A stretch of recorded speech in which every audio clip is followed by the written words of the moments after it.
नमस्कार, मैं प्रोफेसर पवन फंदे एफकेआर इन्फोटेक के आज के एक कंस्ट्रक्शन मैनेजमेंट के वर्कशॉप में आप सभी का प्रेमपूर्वक स्वागत करता हूँ। ठीक है, आज जो हमारा ये सेशन होने वाला है ये होने वाला है हमारे बिल्डिंग कंस्ट्रक्शन इंडस्ट्री के ऊपर। हम जो ये इंजीनियरिंग करते हैं तो हम इसको कहाँ तक लेके जा सकते हैं और किस तरीके से हम अपना प्रोफेशन शुरू कर सकते हैं, उसमें आने वाली हमारी समस्या क्या है और किस तरीके से हम इसको ओवरकम कर सकते हैं। तो चलिए इसे हम अभी शुरू करते हैं। तो आपका डिप्लोमा या अगर डिग्री कंप्लीट होने को आ गई है या हो गई है तो सबसे पहले जो आपको चाहिए, आप यहाँ पे देख सकते हैं कि आपको एक ऑफिस की ज़रूरत होगी। ठीक है, अगर आप फ्रीलांसर हैं तो आप आपके घर से काम कर सकते हैं। अगर आपके पास में ऑफिस है तो आपको गवर्नमेंट के सभी जो फैसिलिटी है उसको शुरू करना पड़ता है। जैसे कि आपके पास में ऑफिस डालने के लिए शॉप एक्ट चाहिए। ठीक है, शॉप एक्ट मतलब क्या होता है, आपका एक लाइसेंस होता है। शॉप एक्ट में आपको कोई भी जो गुड्स है उसको सीलिंग का राइट्स मिल जाता है। आपको आपके इंजीनियरिंग कंसल्टेंसी का लाइसेंस भी चाहिए होता है कि आप एक रजिस्टर्ड सर्टिफाइड इंजीनियर हो। ठीक है, तो इससे आपको क्या मिल जाएगा, एक सर्टिफिकेशन मिल जाएगा बिजनेस करने के लिए। आपका जो ट्रांजैक्शन होगा तो ट्रांजैक्शन भी आपको क्लियर चाहिए, उसके लिए आपको जीएसटी चाहिए, जीएसटी नंबर चाहिए। मतलब आपको जो भी आर्थिक इकोनॉमिकल जो भी ट्रेडिंग करना है वो कैसे करना है, गवर्नमेंट के सभी रूल को फॉलो करके करना है। समझ में आ गया, ये पहला हमारा पार्ट था। उसके बाद में है हमें करंट बैंक अकाउंट भी चाहिए। अगर हम कोई भी जो ट्रेड है वो करते हैं हमारे सेविंग अकाउंट में तो हमें कुछ दिक्कतों का सामना करना पड़ सकता है। तो उसी को ओवरकम करने के लिए हमें क्या चाहिए, करंट बैंक अकाउंट चाहिए। मतलब हम जब चाहे पैसा जमा कर सकते हैं, जब चाहे विड्रॉल कर सकते हैं। समझ में आ गया। तो उसके बाद में हमें और एक चाहिए कि लीगल एडवाइज़र। अगर आप बिज़नेस कर रहे हैं कंस्ट्रक्शन का और आपको कहीं पे किसी समस्या का सामना करना पड़ जाए तो आपके साथ में कोई लीगल एडवाइज़र होना चाहिए जो कि आपको वहाँ से बाहर निकाल सके।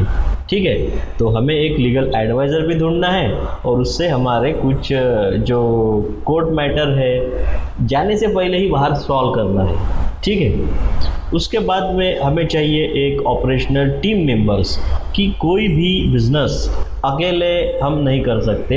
सिविल इंजीनियरिंग के अंदर हमें लेबर चाहिए, हमें कॉन्ट्रैक्टर चाहिए, हमें मटेरियल सप्लायर चाहिए। तो ये क्या हो गए, हमारे बिजनेस के ऑपरेशनल टीम मेंबर्स हो गए। अगर ये साथ में रहे तो हम कुछ भी कर सकते हैं, है ना, कोई भी काम कर सकते हैं। तो एज अ सिविल इंजीनियर हमें क्या करना पड़ता है, मीडिएटर बनना पड़ता है।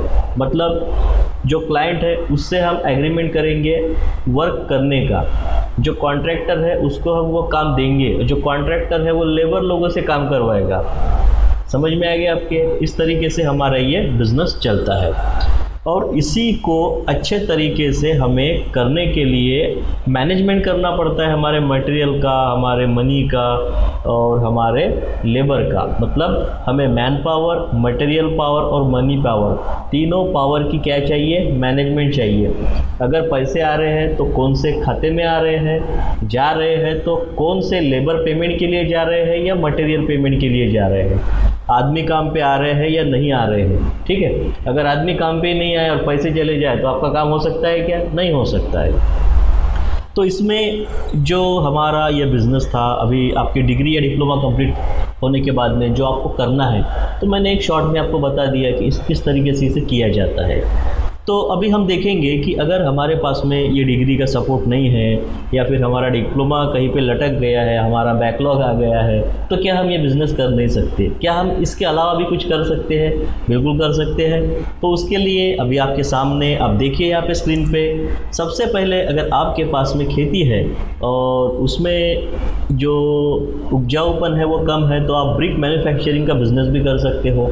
मतलब आप लाल मिट्टी की अगर ज़मीन आपके पास में है, उसमें कोई फसल नहीं आ रही तो आप उसमें से एक ईंट बनाओ। सही बात है। तो आज मार्केट की जो वैल्यू है, एक अच्छी ईंट आपको 10 रुपये से 9 रुपये के बीच में आप बेच सकते हो या खरीद सकते हो। तो अगर आपने ईंट का बिज़नेस शुरू कर दिया तो भी आप पैसे वाले आदमी बन जाओगे। सही बात है।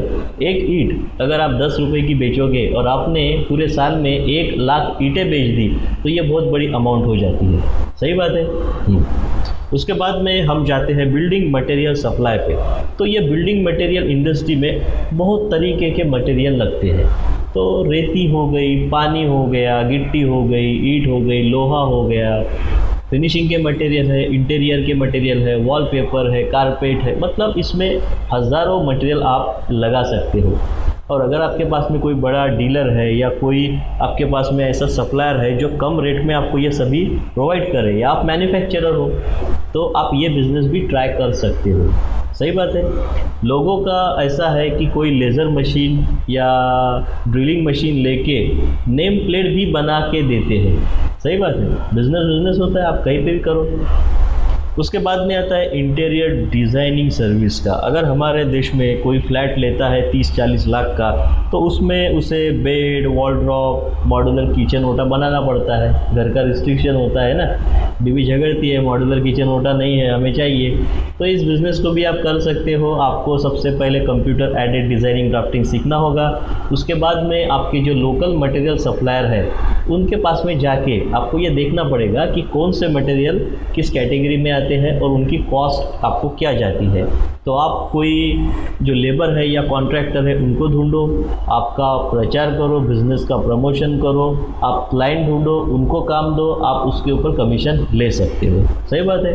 तो आपने अगर किसी इंटीरियर के फ़ोटो भी सेल किए, तो भी आपको पैसे मिल सकते हैं, या किसी प्रोजेक्ट पे आपने आपका सुपरविजन किया तो भी आपको पैसे मिल सकते हैं। समझ में आ गया आपको? तो ये था हमारा इंटीरियर डिज़ाइनिंग का बिज़नेस। उसके बाद में आता है land survey business for civil engineer. कुछ ऐसे सिविल इंजीनियर है जो कि सर्वे में ज़्यादा वर्क करते हैं।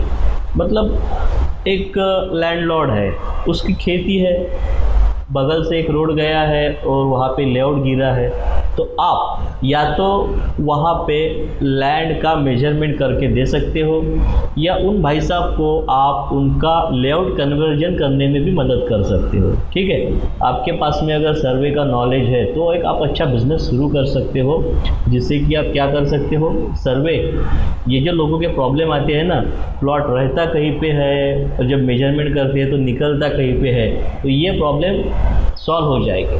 सही बात है। तो इसके बाद में हम देखते हैं हमारा प्लान एस्टिमेट प्रिपरेशन। अब यहाँ पे प्लान एस्टिमेट प्रिपरेशन का इसलिए मैंने उल्लेख किया है कि लोगों को मकान चाहिए, तो मकान चाहिए तो हमें सैंक्शन प्लान भी चाहिए। इंडस्ट्री बहुत बड़ी है, अगर आपके पास में क्लाइंट आ रहे हैं, आप उनको प्लान बना के दे रहे हैं तो आपको पैसे भी मिलेंगे। और अगर उनकी लोन केस है तो उनको एस्टीमेट भी चाहिए। बैंक तो कोई ऐसा पैसा देगा नहीं, है ना, उनको एस्टीमेट चाहिए कितना आपका बिल्डअप एरिया हो रहा है, उसका कॉस्टिंग कितना हो रहा है। तो इसके लिए आप प्लानिंग एंड एस्टिमेशन में भी जा सकते हो, एक बिज़नेस आपका शुरू कर सकते हो। उसके बाद में आता है project management business for civil engineer. अब प्रोजेक्ट मैनेजमेंट में आसान भाषा में समझाता हूँ कि हमारे शहर में अगर किसी ने प्लॉट परचेस किया और उसके ऊपर उनको क्या करना है, कंस्ट्रक्शन करना है, खुद का होम, है ना, बंगला बनाना है, उनके पास में नहीं है समय, तो वो हायर करेंगे किसी ऐसे टेक्निकल पर्सन को जो इंजीनियर हो सकता है या कॉन्ट्रैक्टर हो सकता है, जो पूरा हिसाब रखेगा मटेरियल का, मैन पावर का और प्रोसेस का। टाइम टू टाइम पेमेंट लेगा और टाइम टू टाइम वो वर्क कंप्लीट करेगा। ठीक है, तो ये है हमारा पूरा प्रोजेक्ट मैनेजमेंट बिजनेस। इसमें आपको सॉफ्ट स्किल भी लगते हैं, टेक्निकल स्किल भी लगते हैं, और कुछ ऐसे स्किल लगते हैं कि आपको खड़े रह के भी काम करवाना पड़ता है, तो ये आपको आना चाहिए। उसके बाद में प्रॉपर्टी डेवलपमेंट बिजनेस। अब ये बहुत बड़ी इंडस्ट्री है। प्रॉपर्टी डेवलपमेंट बिजनेस में होता ये है कि या तो आप किसी खेती को, यानी मतलब एक होता है एग्रीकल्चर लैंड, एक होता है नॉन एग्रीकल्चर लैंड। अगर आपके पास में एग्रीकल्चर लैंड है और उसके ऊपर अगर लेआउट हो सकता है, मतलब वो नॉन एग्रीकल्चर लैंड में कन्वर्ट हो सकता है, तो आप उसको डेवलप कर सकते हो। रोड, नाली, प्लॉट्स, उसको आप सिंगल स्टैंप ले लो कलेक्टर ऑफिस से, ठीक है, उसके बाद में डबल स्टैंप सैंक्शन करके ले लो टाउन प्लानिंग ऑफिस से, उस प्लॉट को बेचो। तो इसमें जो लेआउट बना के देंगे वो भी पैसे कमाने वाले हैं, जो लोग ब्रोकरशिप करेंगे, लेआउट को बेचेंगे, वो भी पैसे कमाने वाले हैं, है ना, जो इंजीनियर है उनको भी पैसे मिलने वाले हैं। तो प्रॉपर्टी डेवलपमेंट बिजनेस में अगर आपको काम करना है तो आपको सबसे पहले देखना है कि यहाँ पे बड़े लोग कौन हैं, तो उनको आपकी सर्विसेज के बारे में बताओ, तो इसमें भी आपको काफ़ी अच्छे तरीके से जो पैसे हैं वो मिल जाएंगे। उसके बाद में रेडी मिक्स कंक्रीट सप्लाई। बहुत बड़े शहर में जहाँ पे कोई कंस्ट्रक्शन होता है तो वहाँ पे मटेरियल सप्लाई करने की जगह नहीं बचती। तो वहाँ पे होता ये है कि स्टील का हमने कास्टिंग करना है तो स्टील के लोहे के बार बांधना है, हमें रेडीमेड कंक्रीट की एक गाड़ी लानी है, पंप लगाना है, कंक्रीटिंग करना है, रास्ता क्लियर करके देना है। समझ में आ गया? तो अगर आपके पास में बहुत बड़ी जगह है और इस बिज़नेस को शुरू करने के लिए कम से कम 1 से 2 करोड़ या ज़्यादा भी पैसे लग सकते हैं। कॉस्ट तो मैंने पकड़ी नहीं है लैंड की, सिर्फ इक्विपमेंट जो होते हैं बहुत कॉस्टली होते हैं। तो इस बिज़नेस में अगर आपको जाना है तो थोड़ा आपको सपोर्ट ज़्यादा चाहिए और एक्सपीरियंस चाहिए। उसके बाद में सैंड मैन्युफैक्चरिंग। तो सैंड मैन्युफैक्चरिंग मतलब क्या हो गया है कि पुराने समय में हमारे वर्धा रेती से या किसी भी जो रिवर होती है, रिवर के सैंड से हम क्या बनाते थे, मकान बनाते थे, कंक्रीट बनाते थे। आज वो पॉसिबल नहीं है, रेट बढ़ गए हैं। तो जो हमारी गिट्टी होती है ना, कोर्स एग्रीगेट, उसको हम मशीन में पीस के फाइन बना लेते हैं, तो उसके भी हम सैंड बना के कंस्ट्रक्शन में यूज़ कर सकते हैं। तो अगर आपके पास में ऐसी ज़मीन है कि जहाँ पे काला पत्थर है, आप खेती नहीं कर सकते, तो आप वहाँ पे क्रशर डाल के कोर्स एग्रीगेट भी बेच सकते हो और उसको और फाइन करके सैंड बना के भी बेच सकते हो। उसके बाद में है वॉलपेपर फिक्सिंग। तो ये बिज़नेस जो है ये काफ़ी ज़ोरों शोरों से करते हैं। तो इस बिज़नेस के लिए आपको जो भी ऑनलाइन चाइना या फिर फॉरेन कंट्री की जो मैन्युफैक्चरिंग कंपनी है उससे डायरेक्ट डील करना है। आपको कंटेनर में माल उठाना है तो वो यहाँ पे आके आपको 400-300 रुपए के आसपास पड़ेगा। एक रोल पेपर जो होता है वॉलपेपर, हमारे अमरावती के किसी भी शोरूम में अगर हम खरीदने को जाए तो वो 1000 से 2000 के रेंज में नॉर्मली मिल जाता है। लेकिन अगर उसको हम बल्क में किसी और मैन्युफैक्चरर से खरीदें तो वो 300 या 400 रुपये पे हमें पड़ेगा। और उसकी जो फिक्सिंग की प्राइस होती है वो होती है कम से कम 1000। ठीक है, ग्लू भी उसके साथ में आ गया और 2 लेबर भी लग गए। मतलब एक वॉलपेपर अगर 1000 रुपये का है तो उसको चिपकाने वाले भी लोग 1000 रुपये चार्ज करते हैं। तो ये कुछ ऐसे बिजनेसेस है कि जो बिजनेसेस आपको हमेशा क्या करेंगे, सर्वाइव करने में मदद करेंगे। ठीक है, अगर आपको जॉब नहीं मिल रही है तो हारिए मत, थकिए मत, इंजीनियरिंग का नॉलेज रखिए और उसी नॉलेज को आधार बना के आप ये बिज़नेस कर सकते हो। सही बात है। तो हमारा जो ये इंडस्ट्रियल वर्कशॉप है डेवलपमेंट बिजनेस का, तो इसमें हमें केवल ये नहीं दिखना है कि हम टेक्निकल ही नॉलेज कर सके, टेक्निकल ही बिजनेस कर सके, है ना। एक एग्जांपल देता हूँ मैं कि अगर आप रियल इस्टेट डेवलपमेंट के बिज़नेस में हो और कोई आपका दोस्त अगर सिविल इंजीनियरिंग में सिर्फ प्लान निकालने के बिज़नेस में है, तो आप देखना कि 5 साल में वो जो प्रॉपर्टी ब्रोकर का काम कर रहा है वो बहुत आगे निकल जाएगा और जो केवल इंजीनियरिंग में सिर्फ प्लान निकाल के दे रहा है वो पीछे रह जाएगा। ठीक है, तो हमें पूरा हमारे समाज का स्टडी करना है, नॉलेज तो लेना है, एजुकेशन भी लेना है, लेकिन अगर कहीं पे हमारे समाज में लूप है जहाँ पे हम जाके लोगों का प्रॉब्लम सॉल्व कर सकते हैं और पैसे कमा सकते हैं, तो हमने छोड़ना चाहिए क्या? मुझे आवाज़ नहीं आ रहा आपका। नहीं छोड़ना चाहिए, सही बात है, आवाज़ आना चाहिए। ठीक है, तो अभी मैं आपको बताऊंगा कि ये बिज़नेस जो है हम जब करते हैं तो हमारी मिनिमम फीस क्या होती है। तो देखिए, अगर आपके पास में बिल्डिंग प्लानिंग का एक अच्छा नॉलेज है तो बेसिकली मैं बात करूंगा बिल्डिंग प्लानिंग के लिए आपको एक सबसे पहले क्या चाहिए, सर्टिफिकेशन चाहिए आपके कारपोरेशन से, और आप चार्टर्ड इंजीनियर होने चाहिए या नॉर्मल किसी फील्ड के ग्रेजुएट होने चाहिए सिविल इंजीनियरिंग ब्रांच के। तो अगर आपको किसी को प्लान करके देना है प्लॉट के हिसाब से, FSI के हिसाब से अगर प्लानिंग है तो कम से कम उनको 3000 रुपये आप क्या कर सकते हो, मांग सकते हो। मतलब आपकी क्या हो गई, वो लीगल फीस हो गई, उससे नीचे आपको काम नहीं करना है। 2 बेडरूम हॉल किचन अगर आपको केवल ये कागज़ पे निकाल के देना है, प्लानिंग समझाना है, तो आप 3000 रुपये चार्ज करो, 50% एडवांस पेमेंट लो, प्रेजेंटेशन के समय 50% लो। समझ में आ गया? मतलब आपके कॉलेज में अगर आपको बिल्डिंग प्लानिंग है ना, कौन सा सब्जेक्ट होता है, building planning and construction management या बिल्डिंग प्लानिंग एंड डिज़ाइनिंग, तो बिल्डिंग प्लानिंग डिज़ाइनिंग अगर आपने अच्छे से सीखा तो आप अगर एक क्लाइंट से 3000 रुपये लेते हो और 1 महीने पे आपके पास में अगर 10 क्लाइंट भी आ गए, 30 दिन में 10 क्लाइंट आ सकते कि नहीं आ सकते? आ सकते। मार्केटिंग करना पड़ता है, तो कितने रुपए कमा सकते हो आप? 30,000, है ना। बुरा है कि अच्छा है? खाली बैठने से तो अच्छा है ना। तो इसका मतलब ये है कि अगर हमने हमारे इंजीनियरिंग के सब्जेक्ट को सीरियसली लिया तो हम कभी खाली पेट नहीं बैठेंगे, है ना, खाली हाथ नहीं बैठेंगे। तो अभी देखिए कि अगर बहुत बड़ा प्लान है तो आप कम से कम 10,000 भी उनके ले सकते हो। तो आप में नॉलेज होना चाहिए डेमो प्लान बनाने का, वर्किंग प्लान बनाने का, सेक्शन प्लान बनाने का, ठीक है, और सैंक्शन प्लान भी आपको बनाना है। मतलब उनको एक सबसे पहले 3,000 फीस लेके कंसेप्ट समझाना है। समझ में आ गया आपको? तो ये पार्ट होने के बाद में अभी हमारा दूसरा पार्ट होता है जो होता है बिल्डिंग सैंक्शन फीस, ठीक है। तो ये सैंक्शन क्या होता है कि जैसे मैंने पहले बताया कि हमें हमारा प्लॉट का एफएसआई और लीगल बिल्डिंग बायलॉज पता होने चाहिए। उसके ऊपर हम उनको प्लान, एलिवेशन, सेक्शन, ये सभी साइड प्लान बना के देते हैं। कॉर्पोरेशन में एक फाइल बनाते हैं और उसको सबमिट करते हैं। तो इस प्रोसेस को अगर हमने किया तो कम से कम हमारी फीस होनी चाहिए 15,000, मतलब 15,000 से शुरू होती है। तो इस फीस से हम क्या कर सकते हैं, हमारा काम भी कर सकते हैं और हमारा घर भी चला सकते हैं, है ना। मतलब कि अगर हमें एंटरप्रेनर बनना है, रियल एंटरप्रेनर बनना है, तो हमें ये सभी चीज़ों को ट्राई करना है, ठीक है। तो यहाँ पे जो फीस होती है कम से कम 5,000 से लेके 15,000 तक हो सकती है। ये गाँव के लिए 5,000 है, गरीब लोग हैं, किसान हैं, तो कम से कम आपका जो नगर जिला परिषद या आपका जो भी ग्राम पंचायत है वहाँ पे आप 5,000 चार्ज कर सकते हो। महानगर पालिका है ना, तो वहाँ पे आपको 15,000 कम से कम 15,000 मिलने वाले हैं। तो उस हिसाब से अभी से लग जाओ बिल्डिंग प्लानिंग एंड ड्राइंग के पीछे। तो अगर आपके पास एक दिन में एक क्लाइंट भी अगर आ गया जिसने आपको 15,000 दिए, 30 दिन में क्या 10 क्लाइंट नहीं आ पाएंगे? मार्केटिंग अच्छी रही तो आ सकते हैं ना, लोग ही लोगों को बताते हैं। तो बताइए मुझे, 10 क्लाइंट कितने रुपए देके जाएंगे आपको? 1.5 लाख रुपए। तो क्या ये बुरा है?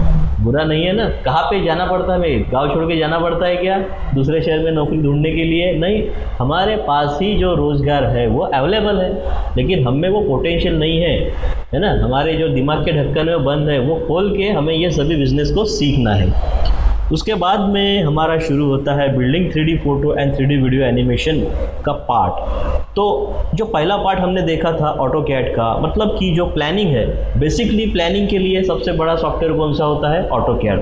तो मैं आपको रिकमेंड करूंगा कि ऑटोकैड वही एजुकेशनल इंस्टीट्यूट से सीखिए जो एक्चुअल में वर्क करते हैं, जो सिविल इंजीनियर है और जो लोगों को साइट पे लेके जाते हैं। जैसे कि हमारी जो एफकेड इन्फोटेक है, तो ये एकेडमी ऐसी है कि आपको ऑनलाइन ऑफलाइन दोनों में ये सभी सिखाती है और आपका रजिस्ट्रेशन भी करा के देती है, वर्कशॉप भी लेती है और आपको मोटिवेट भी करती है, ठीक है, जिससे कि आपका स्टार्टअप हो पाए।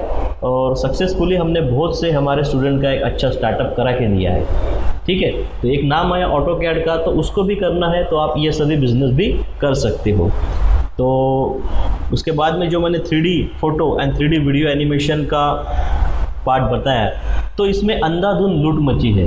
अगर किसी क्लाइंट को एक बिल्डिंग का 3D निकालना है, सही बात है, तो उसको कम से कम 3,000 चार्ज करने पड़ते हैं, मतलब उनसे फ़ी लेनी पड़ती है कम से कम 3,000। तो ये कैसा होता है कि बहुत से ऐसे सॉफ्टवेयर्स है, ऑटोकैड है, 3ds मैक्स है, रेविट आर्किटेक्चर है, ठीक है, लुमियन है, उसके बाद में एनस्केप है। तो ये बहुत से इस तरीके से सॉफ्टवेयर है कि जो 3D में हमें रेंडरिंग प्रोवाइड कराने में मदद करते हैं। अगर आपके पास में इसका नॉलेज है तो आप भी एक क्लाइंट से 3,000 ले सकते हो। एक वो प्रोजेक्ट करने के लिए आपको केवल 3 घंटे लगेंगे, सही बात है, लेकिन आने वाले पैसे होंगे आपके पास में 3,000, मतलब आप डॉक्टर बन गए, है ना। आप किसके डॉक्टर बन गए? आप बन गए बिल्डिंग के डॉक्टर, सही बात है। तो अगर आपको और पैसे कमाना है तो आप इसमें आ सकते हैं।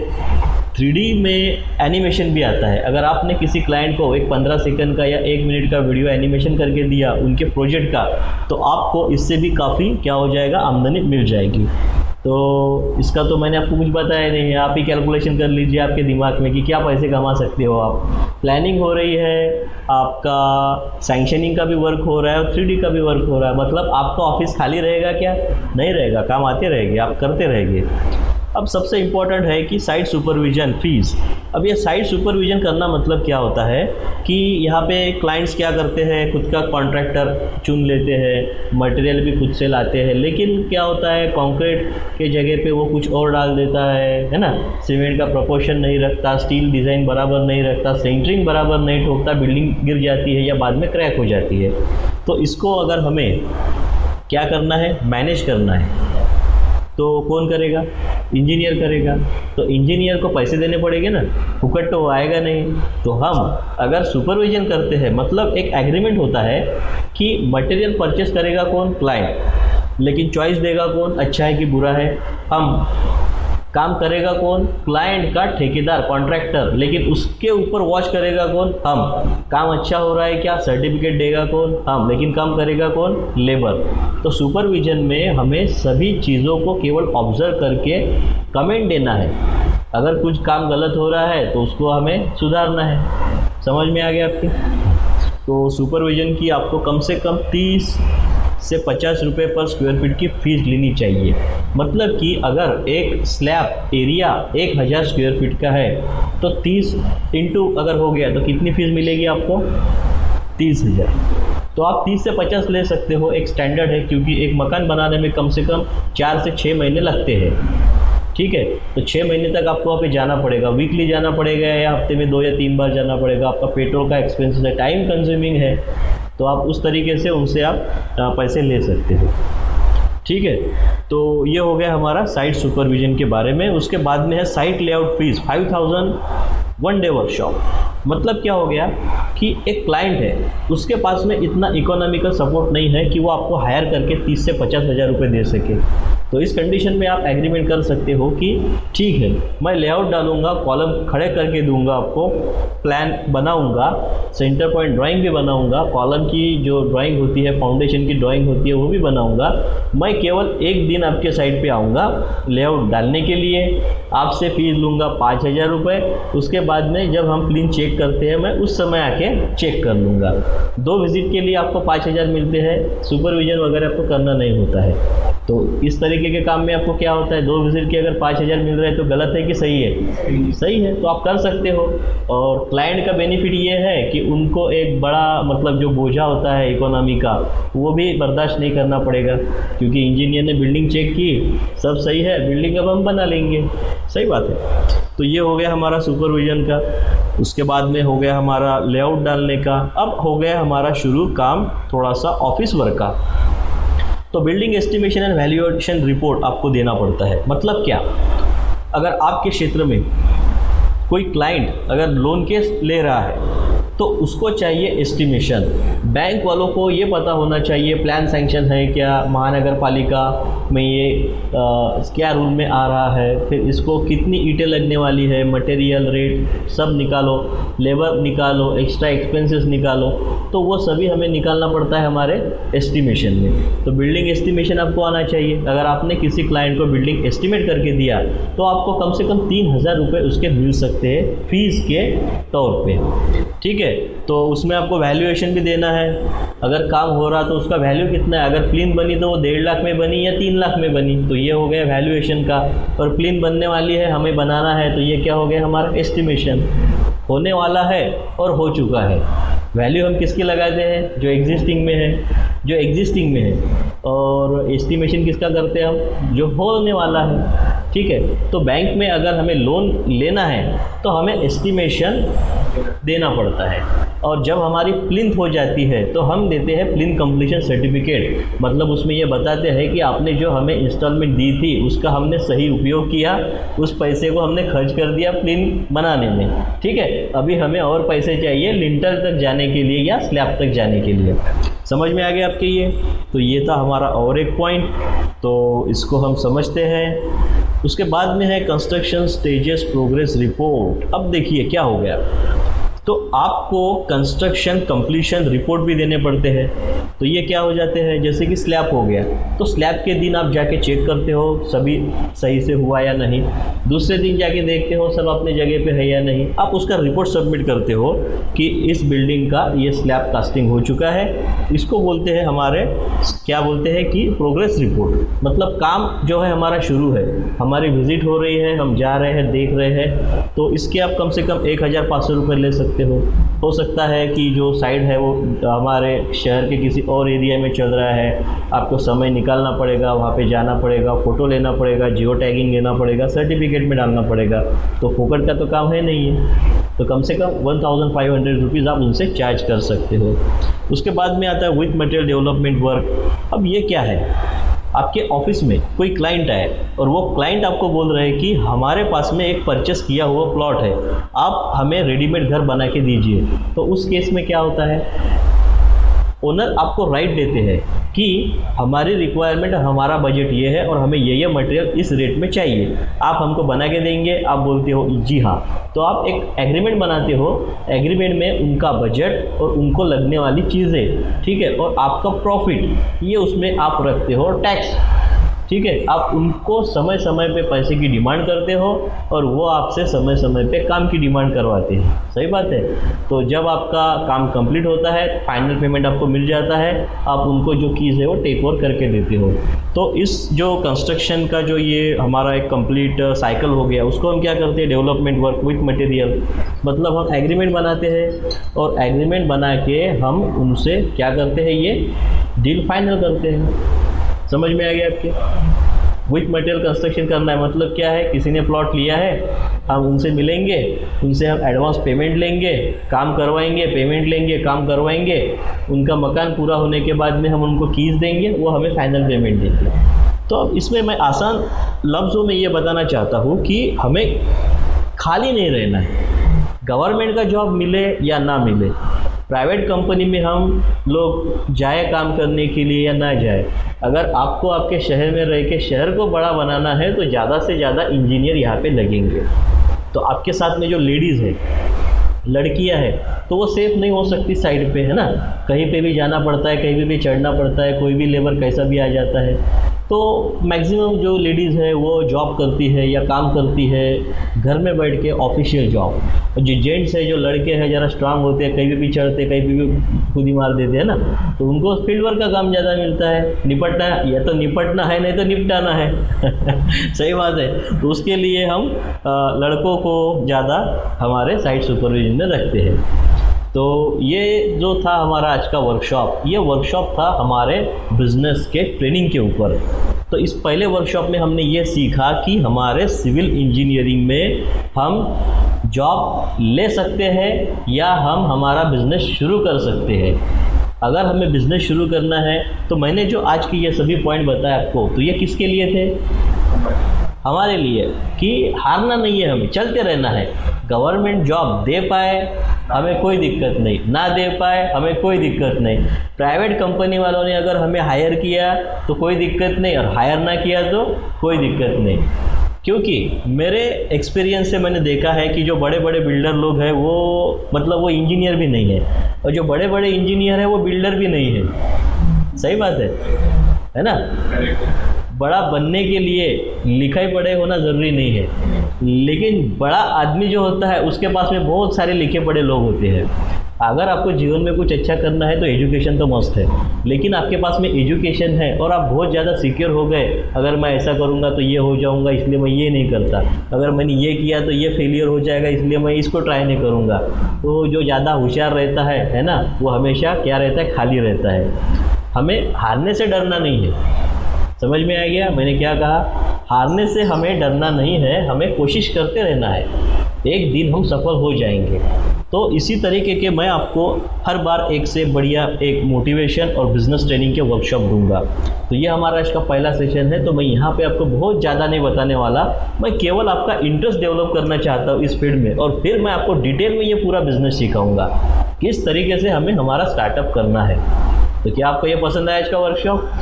बिल्कुल। क्या आप और लोगों को शेयर करना चाहोगे? ठीक है, तो जो मेरा पवन फंदे यूट्यूब चैनल है उसको सब्सक्राइब कीजिए, पसंद आए तो लाइक भी कीजिए, और दोस्तों को बोलिए, क्योंकि मैं और आपके अंदर की जो आग है उसको बाहर निकालूंगा। और मैं चैलेंज करता हूँ कि आपको एक अच्छा इंसान, एक अच्छा इंजीनियर, एक अच्छा बिजनेसमैन बना के दिखाऊंगा।